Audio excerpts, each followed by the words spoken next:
Mark 9.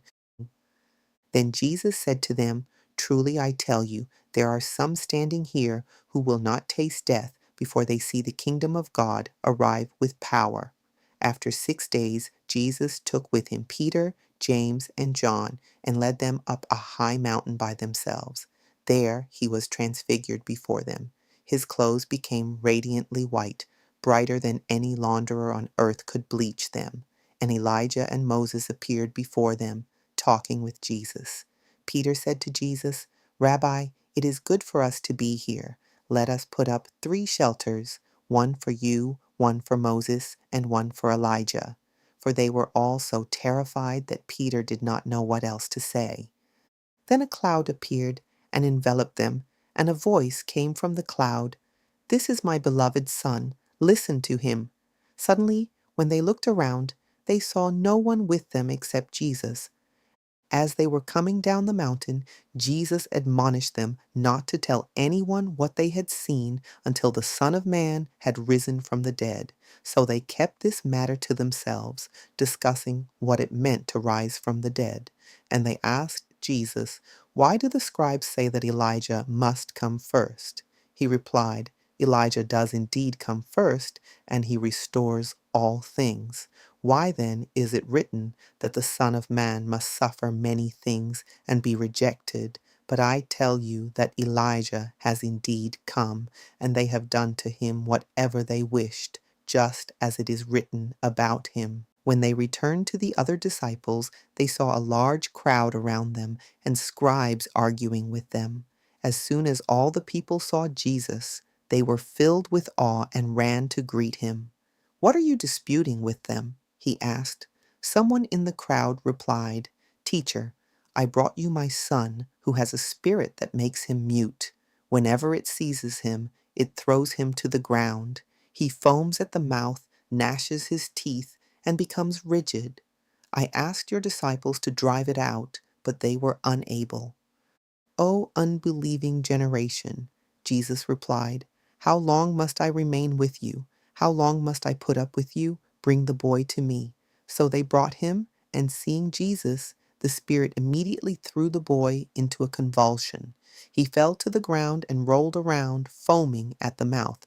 Jesus asked the boy's father, "How long has this been with him?" "From childhood," he said. "It often throws him into the fire or into the water, trying to kill him. But if you can do anything, have compassion on us and help us." "If you can," echoed Jesus, "all things are possible to him who believes." Immediately the boy's father cried out, "I do believe. Help my unbelief." When Jesus saw that a crowd had come running, he rebuked the unclean spirit.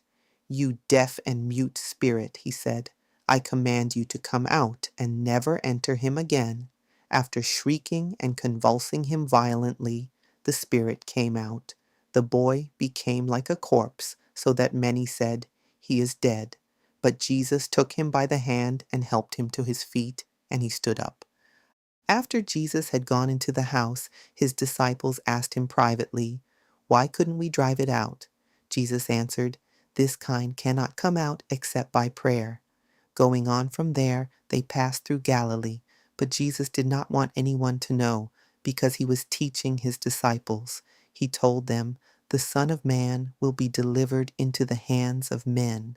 They will kill him, and after 3 days he will rise." But they did not understand this statement, and they were afraid to ask him about it.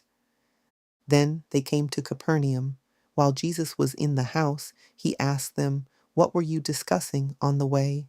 But they were silent, for on the way they had been arguing about which of them was the greatest. Sitting down, Jesus called the 12 and said, "If anyone wants to be first, he must be the last of all and the servant of all." Then he had a little child stand among them. Taking the child in his arms, he said to them, "Whoever welcomes one of these little children in my name welcomes me, and whoever welcomes me welcomes not only me, but the one who sent me." John said to him, "Teacher, we saw someone else driving out demons in your name, and we tried to stop him because he does not accompany us." "Do not stop him," Jesus replied. For no one who performs a miracle in my name can turn around and speak evil of me, for whoever is not against us is for us. Indeed, if anyone gives you even a cup of water because you bear the name of Christ, truly I tell you, he will never lose his reward. But if anyone causes one of these little ones who believe in me to stumble, it would be better for him to have a large millstone hung around his neck and to be thrown into the sea. If your hand causes you to sin, cut it off. It is better for you to enter life crippled than to have two hands and go into hell, into the unquenchable fire. If your foot causes you to sin, cut it off.